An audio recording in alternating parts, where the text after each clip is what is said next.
تخيل لو كل يوم بتصحى الصبح وانت أقوى من امبارح، مش لأنك اتولدت محظوظ، لكن لأنك بنيت روتين بسيط بيزود قوتك 1% كل يوم. بس خد بالك، 90% من الناس عمرك ما هتشوفهم يوصلوا لأي حاجة في حياتهم، لأنهم مستنيين اللحظة المناسبة. وانت هل هتفضل زيهم ولا هتبدأ النهاردة؟ قبل ما نبدأ، لو انت فعلا ناوي تغير حياتك وتبني نسخة أقوى من نفسك، اشترك في القناة دلوقتي واضغط لايك علشان الفيديو يوصل لناس أكتر. ويلا نبدأ. أول خطوة، حدد روتين صباحي بسيط.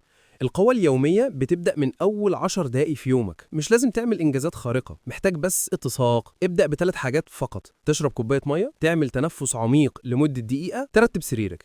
الحاجات الصغيرة دي بتدي للمخ إشارة بداية وتزود الدوبامين الإيجابي. الخطوة التانية، حدد 3 أولويات بس كل يوم. القوة مش إنك تعمل 20 حاجة، القوة إنك تعمل أهم 3 بس. اسأل نفسك كل يوم، لو خلصت 3 مهمات بس، ايه اهم 3 يبنوا لي مستقبلي؟ الطريقه دي مستخدمه عند كبار المنتجين ومديرين الاعمال. الخطوه الثالثه، فقره الحركه اليوميه. جسمك لو اتحرك دماغك هيتحرك معاه. مش لازم جيم، حتى 10 دقايق مشي او تمرين بوزن الجسم كفايه.